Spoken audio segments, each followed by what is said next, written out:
Fantastic 2016. We had a welcome session from the president at 10, and had a good crowd then, and good to see many of you back here now. One note before we start, some of you may need to back up so you don't block the stage. If you get too close, it's a little intimidating sometimes. If you start coming up on the steps there, you can go up on the side steps or something like that is great. But giving the recorder a clear shot and not being staring in the face with Michelle, I'm sure she'd appreciate that. Of course, she can always look away from the screen, I guess. That helps.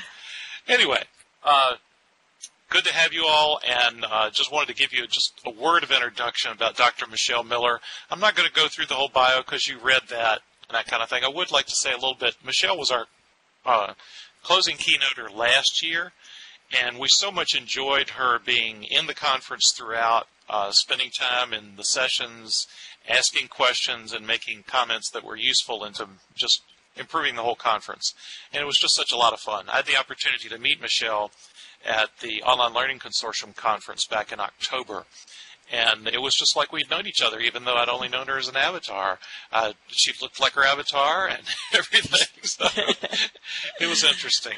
And, of course, the voice is familiar. So I hope you'll enjoy it and enjoy your session. I think it's going to be a great time, and we're excited that she could be back with us this year. So enjoy the session. And when she asks for comments, you can do one of two things. You can walk your avatar over to that platform there in the middle, where your voice will be amplified, or you can right-click, go to Voice, and select Shout, and that will amplify your voice. You're going to be muted before then, but you can take yourself off mute by pressing the M key when you need to, except for Tracy is not muted. So Tracy, press your M key. There you go. Great, thanks. Okay, without further ado, Dr. Michelle Miller. Thank you. All right. Oh, thank you. Thank you, Patrick, and thank you, everybody. In particular, for the opportunity to speak to this engaged group today in this fun format. And thank you so much for those of you who took the time to come and participate today. So you are the kind of engaged practitioners that I always gain so much from, and I love interacting with whenever I can. So welcome to Fantastic 2016. Our theme for this year is connections and the future of digital learning. And when I heard that from Patrick, I was hooked. I think that this is just the exact theme that we need to be thinking about right now. And it's been very much on my mind lately. So, I want to jump in with a little bit about the perspective I'm coming from. I started out my life as an academic and a teacher, as a research psychologist. And you're going to pick up on the fact that this orientation towards research, the cognitive and brain sciences especially, underlies a lot of what I do. But I am also a very practical person at heart. And, I'm always the one who's looking for solutions and looking for the things that we can do today with what we have and with the actual colleagues we work with to make things better. And that's where this idea of powerful connections comes in. So as I've gotten deeper into questions of how we bring together technology, psychology, and the learning sciences, I've realized that we have to connect those to practical questions of how we get innovative teaching practices implemented in real environments. So, that in turn gets into a lot of institutional, organizational dynamics that we've all encountered, but I feel that we don't often talk about in a frank way. And there's even connections outside of our institutions that we need to make if technology is going to realize its promise to transform learning worldwide. And an event like this is a great opportunity to start opening those questions and making those connections. So let's start here. Promise number one, the promise of technology. And this first promise is that technology expands access to higher education and to higher learning. right? So wave your hands or leap up in the air like Patrick's doing. Go crazy if you've heard this one before in some variation. Technology expands access, right? So, okay, on one level, yeah, this is a very straightforward idea.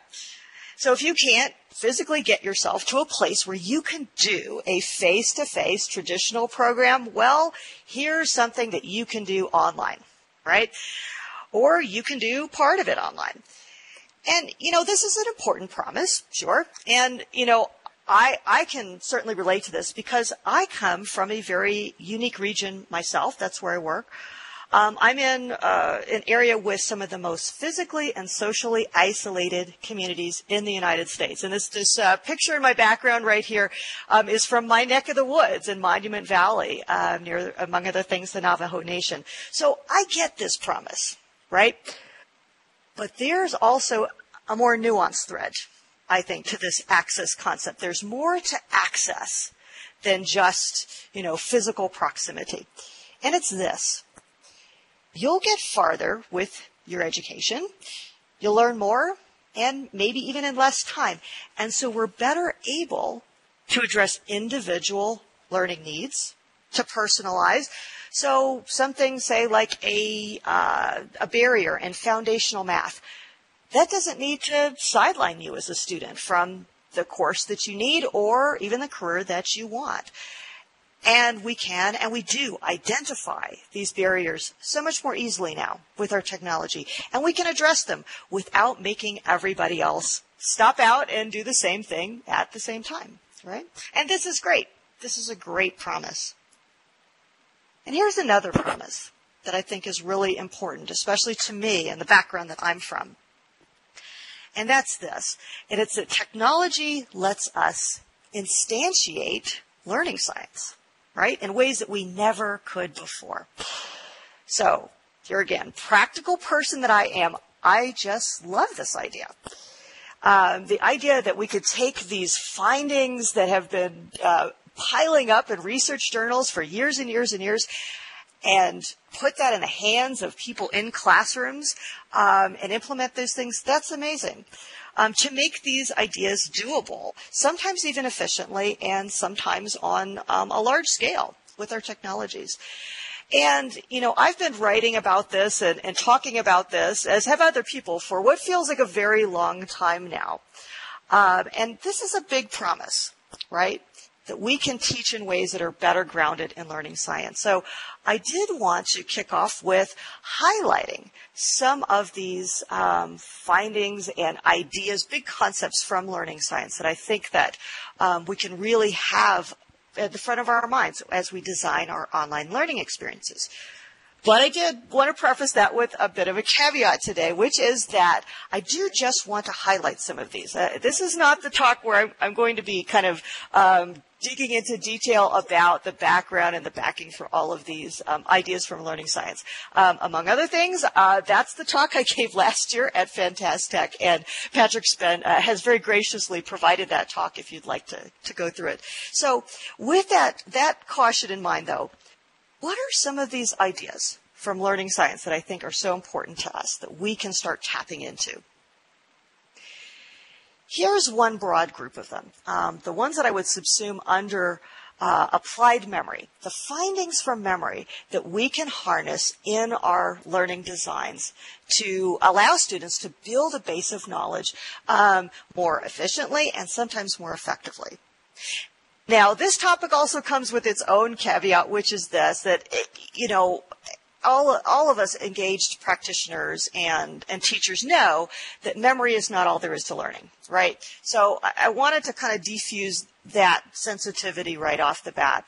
In no way am I trying to imply that memory is the only thing about learning we need to be concerned with, or even the most important thing. That said, I think many of us do believe that building that basis of knowledge is one of the important things that we accomplish with our teaching. So we talk about some of the key findings. Here's a couple. Now, first off is a group of findings around the testing or retrieval practice effect, right? And this is one that's gotten a lot of press recently, and it's really great to see a lot of people adopting and taking advantage of this more. in their teaching, especially with when the book Make It Stick came out. I don't know if you've seen this one, but talks a lot about this retrieval practice and testing effect. So it's basically this, that when we actually retrieve information, be that in a test, a quiz, or any other kind of even informal situation, when we pull it out of memory, we can pull it out more easily in the future. Right, so that's a better learning and memory activity than pretty much anything else we can do with our time. All right, so there's that effect. Now here's another though that is a little bit newer to the scene and not as many people have heard about, but I think it's very exciting, and that's test potentiated learning. So test potentiated learning is kind of a mouthful as far as a term, but it's pretty intuitive when you dig into what it is, and it's this. So as we know as memory scientists, when students just restudy information, kind of go back over it, that actually has very little effect on their ability to recall. So that's not a great use of time, but there's an exception. When we've taken a test, when we've tried to practice retrieving information and we miss an item, right, like we get a test question wrong, then when we go back and restudy, that actually works. So testing, and especially when we miss something and know we missed it, that kind of activates the effectiveness of restudy. So that's test potentiated learning. And you can look at that and say, well, wow, there's a lot we could do with that, with things like adaptive quizzing systems. So there's those effects. Here's another, which I put under this big umbrella of kind of the ability to optimally time and space practice. All right. So there's also a large research literature that says essentially this, that whether your study and practice actually makes a difference, its effectiveness depends a lot on how you time your practice. So if I say have 2 hours to study, I'm going to get more out of that if I chop that up into 4 half-hour sessions as opposed to 2 one-hour sessions, or 1 2-hour session, or break it up just by an hour at a time. Now, educational technology doesn't give us the ability to perfectly control when students sit down and study the information, but it gives us a lot more control than we used to have. So I can require that students practice on a daily basis, do reading quizzes and things like this to distribute their practice more optionally. So there's that group of findings. Here's some others that I think practitioners can tap into. The feedback factor, right? So this can be something kind of straightforward, like, say, a multiple choice test where students get immediate feedback that's auto-graded so they know how they did on something like a reading quiz or a pre-class quiz, right? And that works especially well if, for example, we have a large test bank, so we are, just giving the same items over and over. But it can go deeper than that. You can use your technology to do things like distribute rubric scores for individual parts of a larger writing assignment. You can set up a question and answer forum online where students can ask questions about the material or the class itself and answer each other's questions as well. Maybe that could even be moderated by another undergraduate learning assistant. And then there's the actionable part of feedback, which I think sometimes does get lost in the mix. So it's very powerful when professors, instructors use the information that builds up in things like learning management systems for diagnostics. I mean, we're the experts, and so we can say, hey, I'm seeing a pattern of scores here that's a red flag that you need to come in for extra help, or I can direct you to a special module that will work really well for you. So essentially, using learning analytics. So in a way, this could go pretty deep as well in our role as instructors, thinking of ourselves less as people who just put content in front of students, and spending more of our attention on monitoring how students interact with the information and intervening in customized ways. So feedback, that's another hot area that we can tap into. Authentic learning experiences, making learning authentic, right? So this is something that we all know is really important for creating deep learning that sticks. And it's a little funny, though, to talk about this in the context of educational technology because so many of us think of online life as somehow fake and real life as authentic and the real thing. But if you think about it, this is what a lot of public content that's student created allows us to do, right? So, you know, you can have students make work products that aren't just a paper written for one person, me, audience of one, the instructor, and never shown to the outside world. You can have them creating work products that have an impact outside the context of you and the classroom. And if you look at this website that I've actually put up here, you have wondered why I have something on a Greek volcano showing in a conference like this. I'm putting this up here as an example of exactly this kind of authentic learning philosophy instantiated with online tools. So a little background on what this is. This is, you're seeing here a shot of the NAU Greece blog. And this is connected to a very unusual and innovative class that's run by an NAU colleague of mine named Lisa Skinner. Now, what Lisa Skinner does, she's a geologist, and so she takes a group of students to the Santorini volcano every summer. And the twist here is that these are young undergraduate students who have just finished their freshman and sophomore years in college. And as she was designing this experience, saying, how can I maximize this learning experience for students? And now it is short. She's not going to take them all summer, just for 2 weeks. So she was casting about for what's the right way to have a learning activity that ties into this and maximizes it. Well, she thought about having a paper, having them do essay quizzes, and she hit on the idea of making this public blog where students would write about what they were experiencing and seeing, the history, the culture, the geology. And it served a dual purpose, and that's that these students also had some pretty concerned families back at home who really wanted to see, what is my student doing each day? How are they experiencing this? So mom and dad can see the blog. Other people, former student groups, they can all see the blog. Your friends can see the blog. And that really amps up the investment that students will make in an assignment like this. And here's one last one that I did want to highlight for you, and that is the role of multimedia. There is so much research, right, that shows that especially that when you are trying to illustrate a complex process or a dynamic, when you pair sound, visuals, diagrams, animations, that gets at these concepts so much more effectively than words alone. And if you're trying to teach or train something with a visual component, multimedia is really your best friend, right?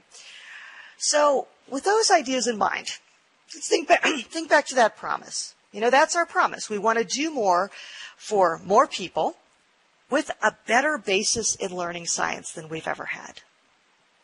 So our next question for today is, how close are we to delivering on this? Right? And I want to offer you a really, personal perspective that comes from working with a lot of faculty and many institutions over time in this topic. So, I think there's so many reasons to be optimistic. And here's a couple reasons why I say this.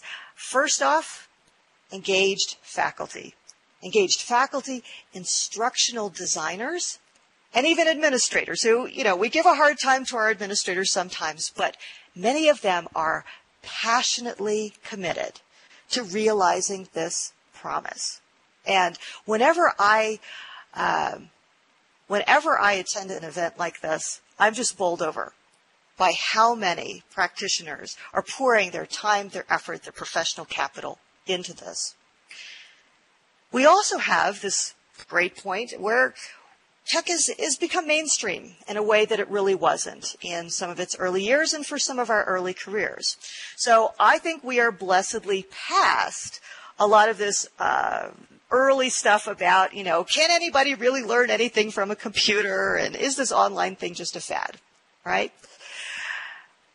And the choices we have. We have so many technologies and tools to choose from today. It's no longer a question of just kind of trying to scratch around and say, oh, what could I possibly incorporate into my classes? I feel like sometimes I go to bed and I wake up and there's 5 more ed tech companies out there that I've never heard of. And they've got these great products that they've created and are so enthusiastic about learning. So literally overnight, we have more choices. But there are barriers. So I think that we still face some challenges.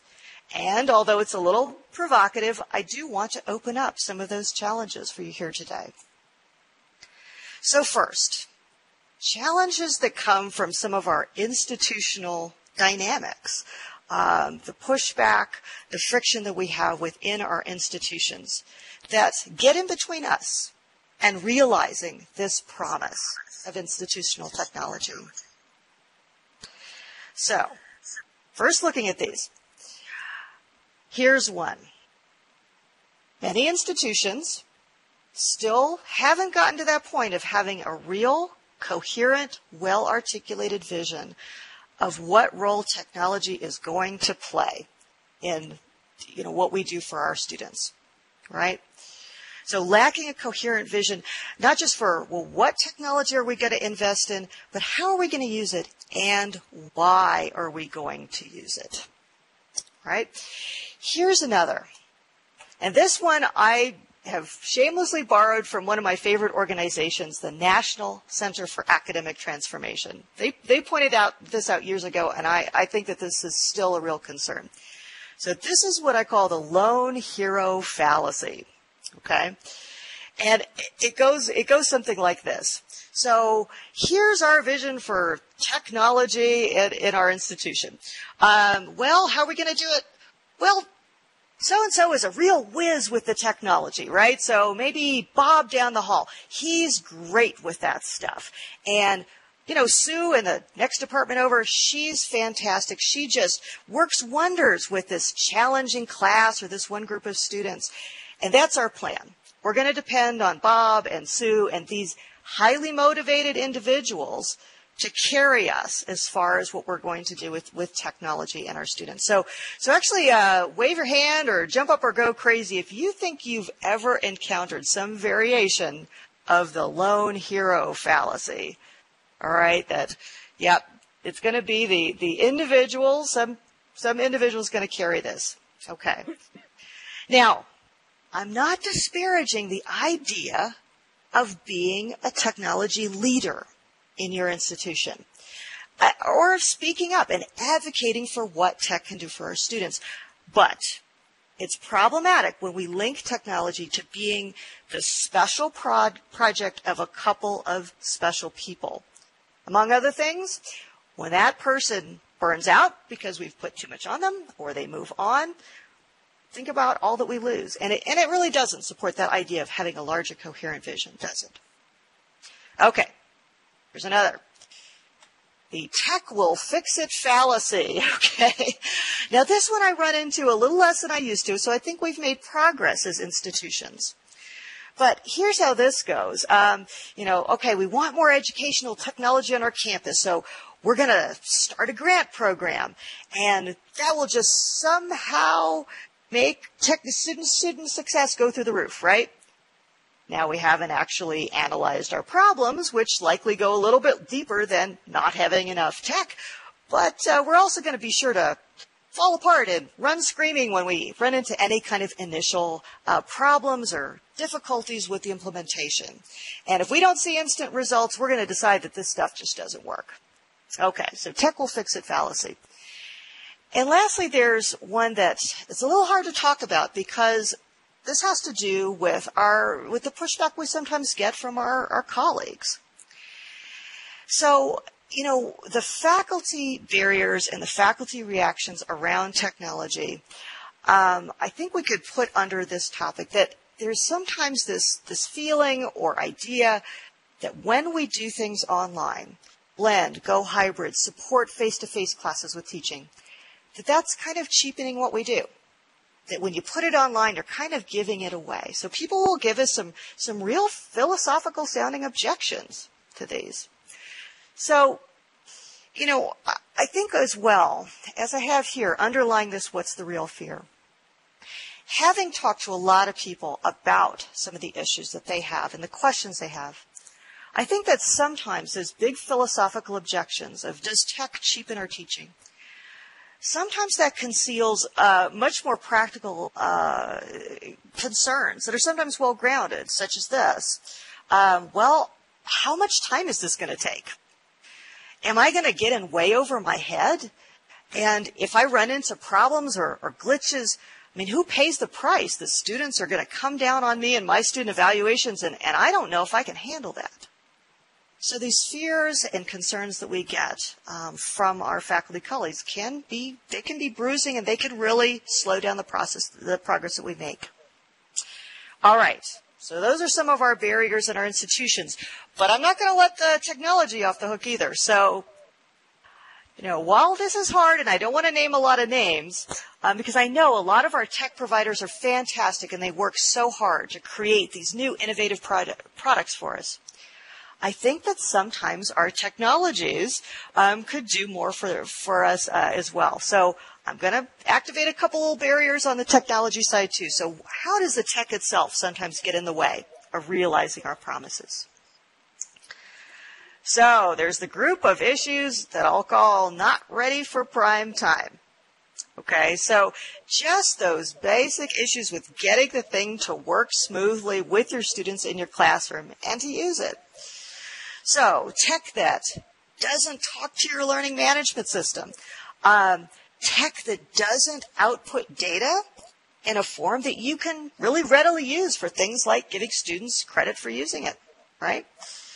If you're a veteran, for example, of some of our early student response systems, the clicker systems, then you know that this can be really aggravating and really make you question whether you ever should have adopted this technology in the first place. Here's another.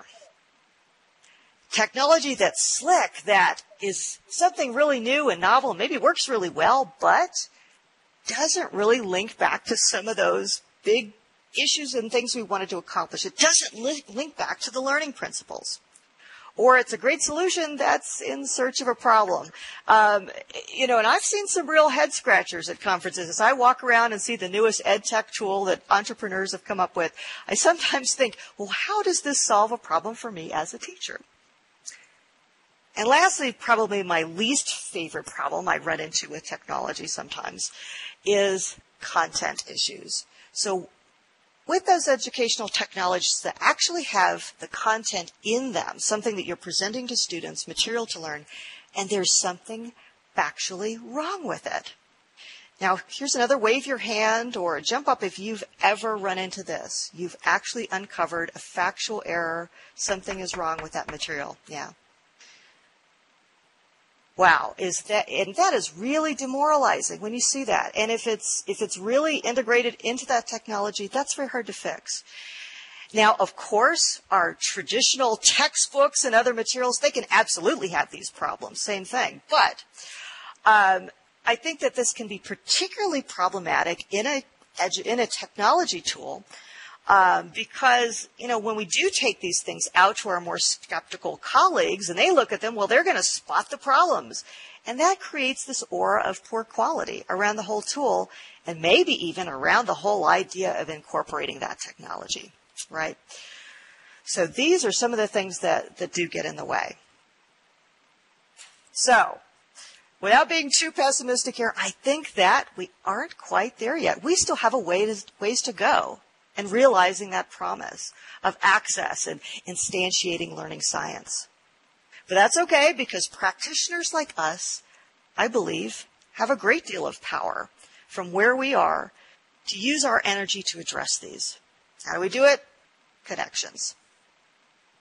So let's circle back around and start thinking about how we reach out and make the connections in these areas. And I'm going to kind of go in reverse order here and start with the technology. What do we do about these? Well, what I want to do is offer you a short list of things that I think we should be looking for in our technology. A short shopping list, if you will. characteristics that, while not every tool has to have every characteristic, can really help guide us in choosing the right tools and reinforcing the ones that we want in the future. And these do connect back to learning science. So we are making that connection as well, linking what we know, those concepts we know about student learning, to concrete qualities that we can find in our technology. So before I show you my list, though, I do want to preview something, which is that I want to bring a little bit of interactivity to this experience, and I am too frightened to do something like put you in breakout sessions in this virtual world. But I'm going to be asking everyone to be thinking about 3 questions, all right? And after I give you my shopping list, I'm going to let you think about that for a second, and then I want to sample some of the answers that you have. So here's the questions I want to pose to you. I want you to be thinking about an example of a tool that you know of that does one of these things really well. So of the 4 characteristics I'm going to present, what's something that you think just nails it in one of these arenas? Conversely, what's a tool that kind of covers the most bases, that does most of these at once? And lastly, what do you think is still missing from the available technology? So if you could wave a wand and have any of these in one of your technologies, what would that be? All right? So with that, here's what I think we should look for. I think that we really need to be seeking out tools that use the multimedia substantively and with some basis in research. Now, even if you're not completely well-versed in multimedia theory, I think we could still tell as an instructor when you're looking at a tool that uses multimedia just as kind of decoration or up the fun factor versus something that uses video, diagrams, animations to really teach the material. And when you find that, that can be very powerful. And that really gets my attention when I'm looking for a tool. We should look for tools that take advantage of what we know about memory, which is a great deal at this point. So, can you see evidence that that tool is going to take advantage of things like the testing effect, or it's going to push students to rehearse and retrieve the material more frequently and with more distributed practice? Tools that, if they do provide content, not only is that content great quality, but it presents it in a way that gets out of that rut of here's some slides and maybe a quiz at the end. And lastly, critically, I think that we need to be looking for tools that emphasize the ability to use the material. So does this tool give me new ways to have students actually use what they're learning and develop those skills? So not just to see the material, but to actually apply it. So those are 4 qualities that, as I said, really get my attention. And here's where I want to try to call on you to see what you have to offer as far as examples. So thinking about this first question, a tool that you think really maps onto one of these qualities really well. Anybody raise their hand, unmute themselves, or come to the microphone and tell us, just real quick, what's a good example of something that uses multimedia in a great way, gets students doing retrieval practice, something like that? What do you think? Anybody have a tool that think? And I'm surveying the crowd. I don't see any hands just yet. Well, let me open up all 3 of the questions then. You'll have to tell us which one you're answering, but raise your virtual hand or come to the microphone and give us an example. I'm not sure how to raise my virtual hand, but I'm not sure if you can hear me. Can you hear me, Michelle? I sure can. Who am I hearing from? Barbara Cotter. Hi. Hi, Michelle. Hi. With Kahoot be one of the tools that we use, because we do actually get one of the tools that we use to get our students really engaged. Would that be considered one of the tools that you're looking at? that. I think that if that comes to your mind when you look at some of these characteristics, and I think that's a good example. And maybe in some of the conversations with colleagues, you can expand on exactly how you're using that tool. We use it not just as we use it mostly to get feedback from the students either at the beginning to initiate a lesson, although I've noticed that many teachers do use it as a form of assessment at the end to see what they actually have grasped from a concept that was used.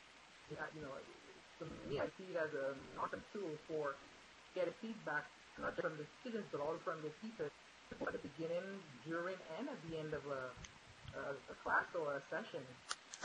So distributing some of the retrieval that students are doing, plus really getting them actively doing the retrieving. Good example. Okay, who else wants to make a contribution? The only contribution I want to make is if you're now, Rebecca is on the platform, so that works great. Oh. Or if you're not going to the platform, right-click, go to voice, and change it to shout. And that way you'll be amplified, and then mute when you're through. But the microphone works too. So sorry, Rebecca. Go ahead. Oh, very good. That's okay. Rebecca, yes. Let's hear from you. Are you able to hear me? Yes. I am hoping that others can hear as well.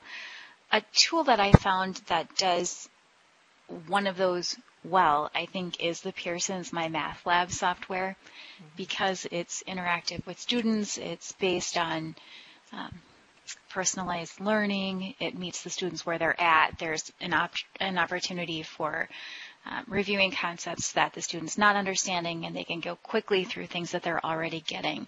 It's not particularly visually appealing, and it needs to do a better job of using multimedia, but I think it's very good for learning.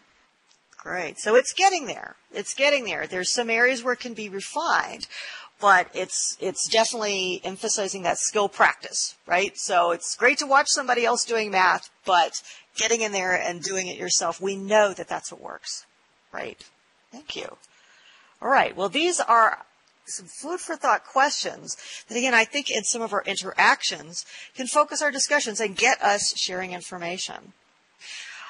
So here's a very powerful thing that I think can flow out of this idea of focusing on the characteristics we want to look for.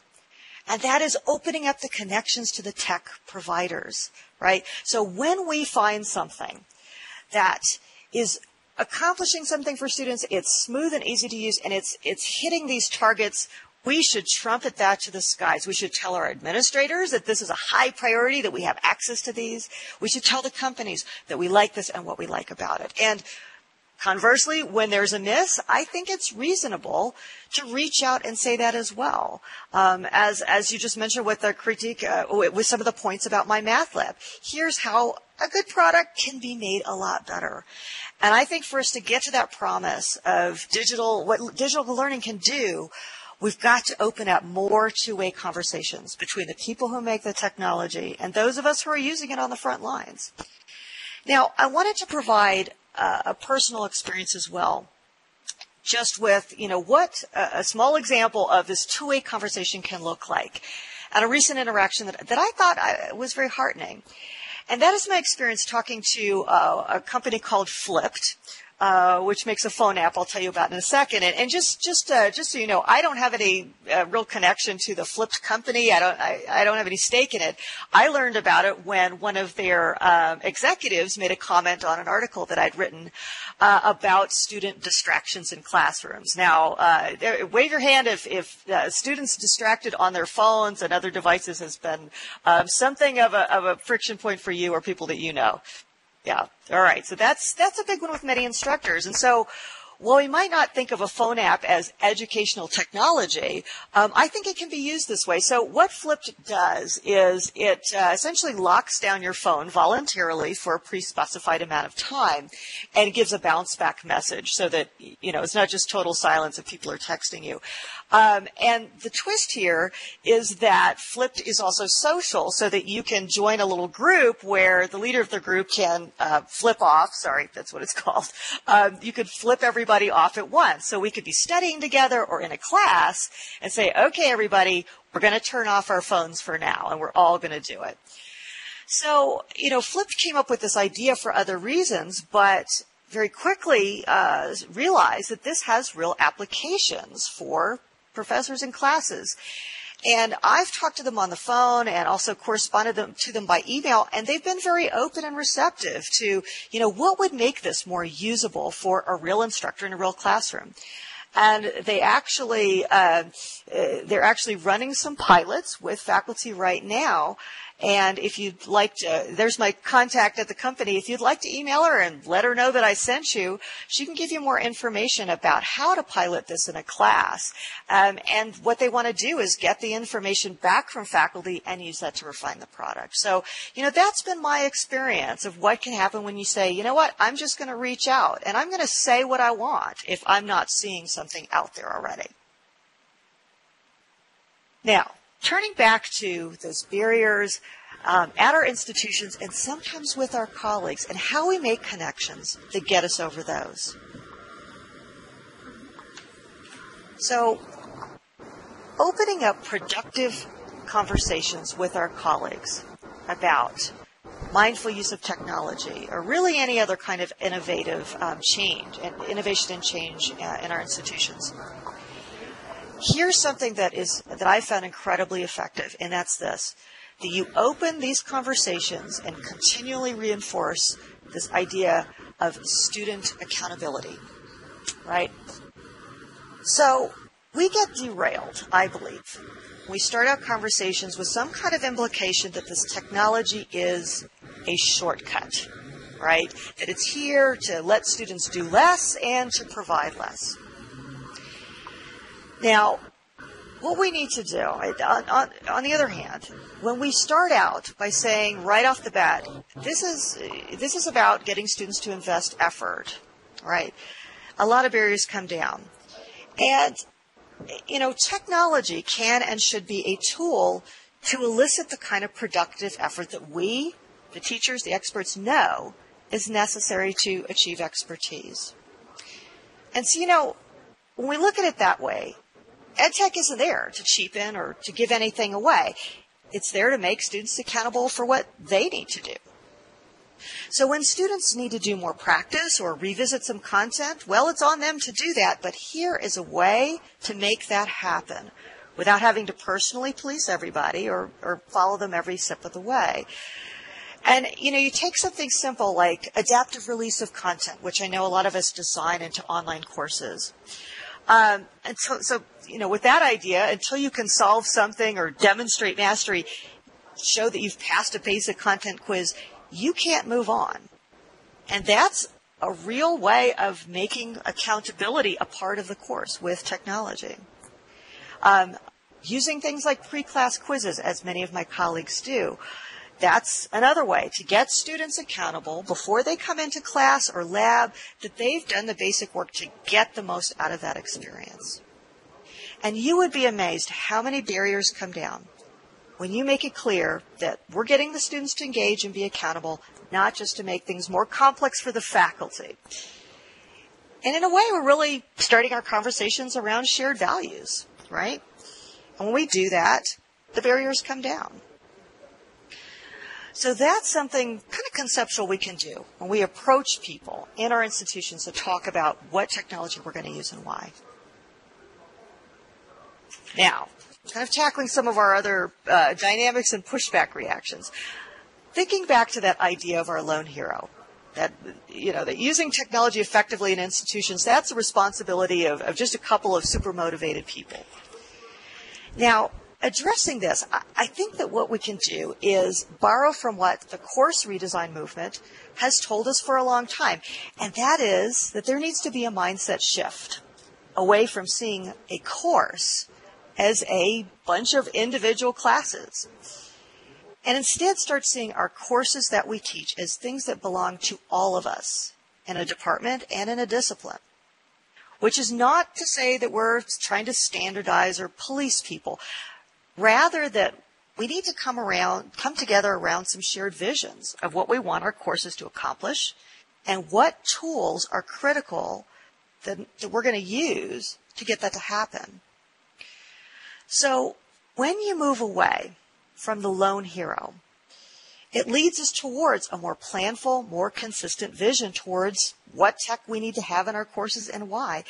And believe it or not, this can also take the edge off of that issue around, this is really going to be too much work for me, and I'm kind of scared to do it. And I want to give you one very concrete example of how this can play out and what I mean by that. I want to take the example of reorganizing a course, a multi-section course, to designate an official coordinator. So wave your hand if any of you are formally doing this in your departments right now, having course coordinators in one form or another. All right? So this is becoming more common, but I wouldn't say it's completely commonplace yet. So what is a course coordinator, and how can that be important for tackling the lone hero issue? Well, you could construe this role in a lot of different ways, but really it's about having someone who's designated to speak for a course, and whose responsibility it is to see that critical practices and objectives are carried across sections and across semesters, and that includes technology tools. Now, when we did this in Psychology 101 years back as part of a very formal redesign here at Northern Arizona University, this was a big component of it, and here's how we tackled it here. So our Psychology 101 course, we were running about 4 to 6 different large sections every semester, and we had traditionally done that just by kind of rounding up different instructors and having a common textbook and setting them loose. But what we did going forward is we designated this coordinator and counted this as part of their teaching. So that was a very intentional step for us to say, teaching Psychology 101, Intro to Psych, comprises many things, and coordinating the course is one of those things. Sometimes that person was also teaching a face-to-face section, and sometimes they weren't in front of students at all. But this was an integral part of the course. Among other things, this coordinator was responsible for setting up the learning management shell with critical tools that we'd agreed were really important to enhance the course and increase student accountability for learning the material before they came into class. So one of these things was setting up a test bank to do repeatable reading quizzes every week, so spaced practice across the semester with the material. And this was a huge project when we first tackled it. So it was on the coordinator to set this up the first time. We imported all these questions from the test bank, and we had to coordinate with the publisher. There was so much work that went on. And you could see quite reasonably that working alone, individual instructors hadn't been interested in doing that. But when it's the coordinator's job to do that, well, suddenly it's not so hard to say, yeah, I'm going to have these pre-class reading quizzes, and I'm going to have them consistently across the semester because they're already in my shell. So carrying those critical practices across sections and semesters, that's what a coordinator can do. And just the process needed to set that up also starts a lot of good conversations about what we want the course to accomplish. And that's what can make technology adoption efficient and offset that feeling of overwhelm. So, I want us to be thinking in our question and answer that we're going to have right after this section, this presentation, about some of these barriers. So I want you to think about barriers that I talked about here that you've personally experienced, the lone hero, the tech will fix it syndrome. I want you to also think about barriers that I didn't talk about, right? Because this is by no means an exhaustive list, and you've had some other experiences. And also to be thinking about solutions, right? So I suggested a few, but I know that in this group here, there are so many other ideas that you've tried and that have worked. So with that, connections to remember and to be talking about in this experience that we're going to have here at Fantastic in these days to come. Here's the ones that I want to leave you with. I want you to be thinking about the connections between learning science and the teaching techniques we use with technology and otherwise. So what have you picked up from discoveries in cognitive sciences, brain sciences, educational research that inform our teaching? I want us to be thinking about the goals we have as teachers, what we're really trying to accomplish, the objectives that we have for our courses and our learning environments that we create, and what technologies are a perfect fit to those goals. I want us to be forging, of course, those connections I talked about between the technology makers, those visionaries, those entrepreneurs and companies, and those of us who use the technology. Engaged colleagues, those connections from person to person, the people who are out on the forefront of making these things happen in our institutions. Those conversations are so powerful, and this is a great time to have them. And lastly, the conversations that we may be having after an experience like this, between those of us who are the evangelists and the leaders in technology and our colleagues who have their doubts and who are not so sure. I hope that what I've given you are some ideas for how to start those conversations off on the right foot, to start fresh and to make progress in realizing the promise of what digital learning and educational technology can do. And with that, I'm going to send us forth with that promise we're all devoted to, more learning for more people than ever before. And this is how you move from being a lone hero to being a technology leader. All right, so thank you so much for your attention and your engagement with those ideas. And I want us to have some more interaction around those ideas of barriers and questions you have.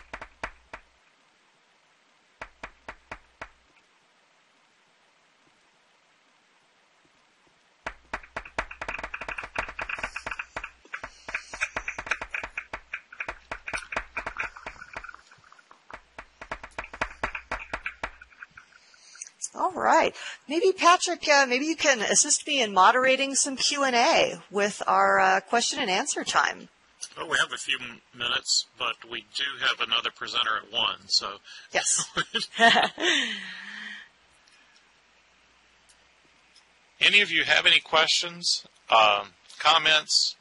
No snide remarks, please. Oh. Remember, you have to press M to take yourself off mute. And also either go to the podium back there or right-click, voice, shout. Just a quick comment.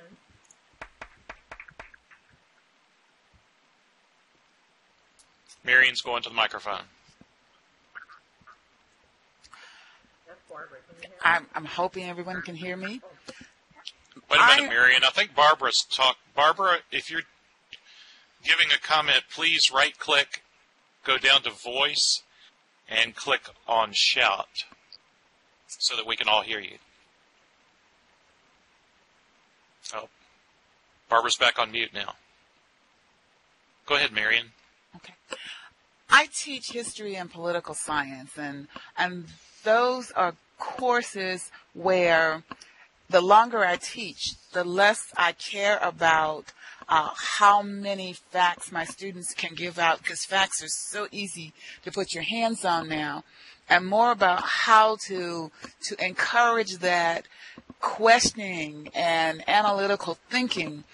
And what I like about the technology is that I can pull in the media to create situations that hopefully will trigger some of that thinking.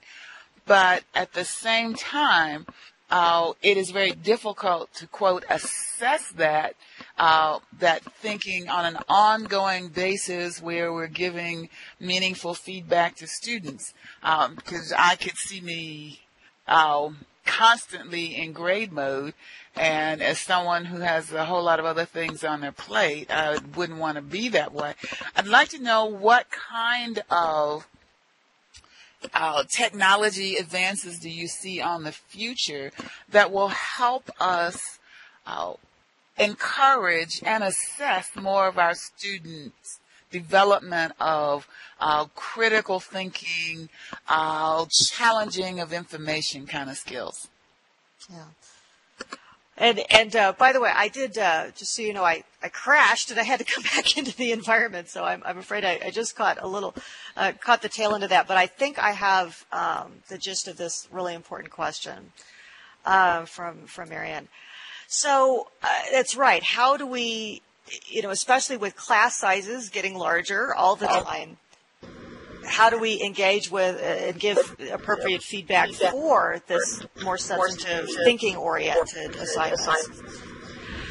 I think two exciting fronts maybe are not so much. One is not so much the technology, but rather how we organize some of our grading. And this is more of us are experimenting with more peer-to-peer learning and peer-to-peer assessment, right? And obviously, this can be a very complex thing, but it is possible to set up systems that are fair and productive for students to give more feedback on each other's work products, sometimes before they get to you. So what you're looking at is something that's more refined and doesn't need quite as much kind of the more foundational feedback. And sometimes that can be, just grading of the work product itself. So that's one thing that I think that we can look at to offset and keep reasonable the grading load on the instructor.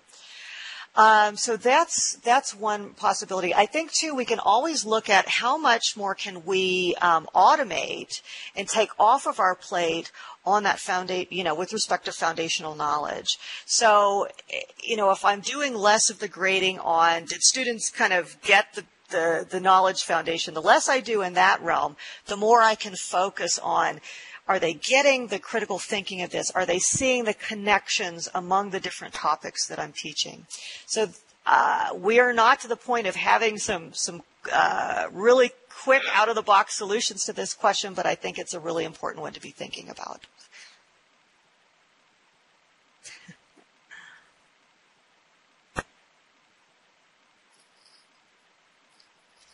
Any more final short question? One more maybe? We need to clear so Christy can start setting up. That's okay. Patrick, are you able to hear me? Yes. Everybody else can too. Okay, very good. That's all right. Just wanted to say that if this session goes over a little bit because there are more questions or there's more discussion, that's totally fine. My presentation isn't going to run the entire hour from 1 o'clock to 2 o'clock, so I'm happy to share some time with Dr. Miller. Okay. Thank you, Christy. Okay, now you have no excuse if you've had that burning question you thought you didn't have time for. You're on. This is your chance to pick the brain.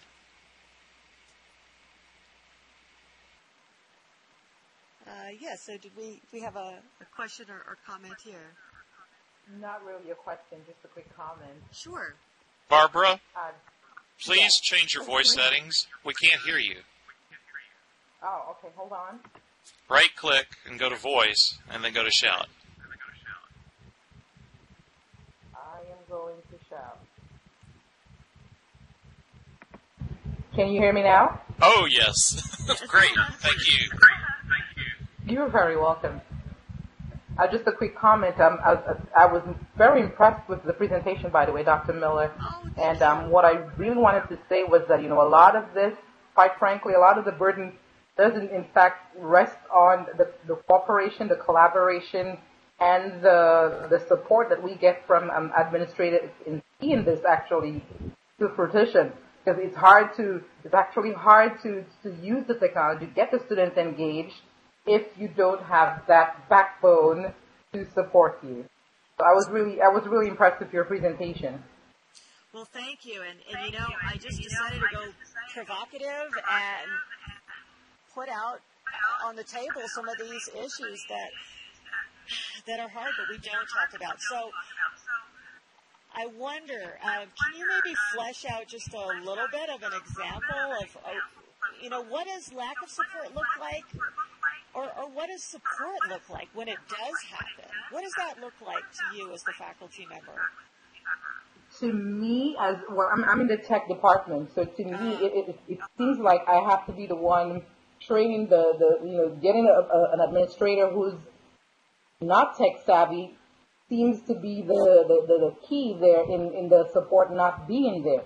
Because I believe that, the fact that they're not wanting to probably try something new or they're a little bit tech phobic the reluctance and the weight seems to fall on someone like myself to have to train them as well as the faculty, and not just train, but to try and convince them to move forward, to utilize the technology in the way that I see the potential of it, going.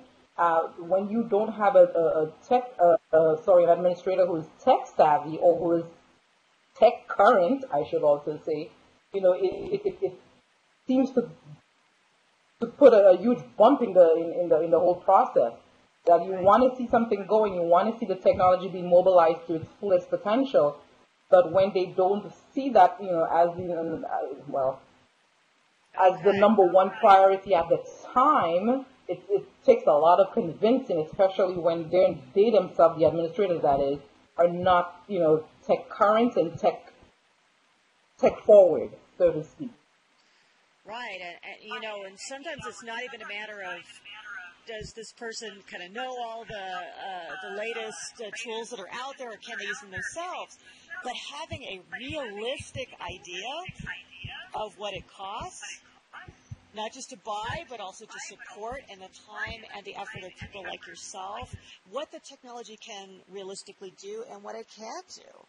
I think that's also the kind of tech savvy that is really valuable when you have it in an administrator or a leader, and can be very problematic when you don't.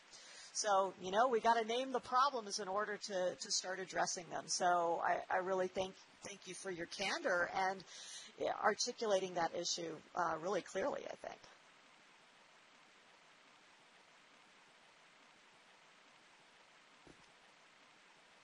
Other questions or comments? That was good, Barbara, I think. And just to comment on that, some people you just have to convince. You have to show them data, you have to show them results, and then they usually come around. But I think we have certain knowledge that when they don't have, they're not going to accept it without seeing some hard data themselves. So stay on top of the research. Be sure to feed that to those people and say, here's what's happening with this use of technology or that, and maybe we need to take a serious look at it. So maybe that can help.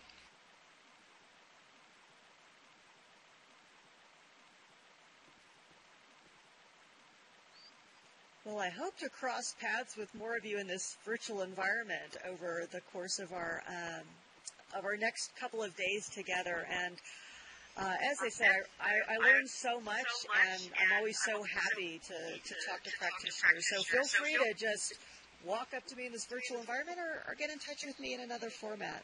All right? And thank you so much for all you do for your institutions and for our students. Thank you, Michelle. All right. Thank you.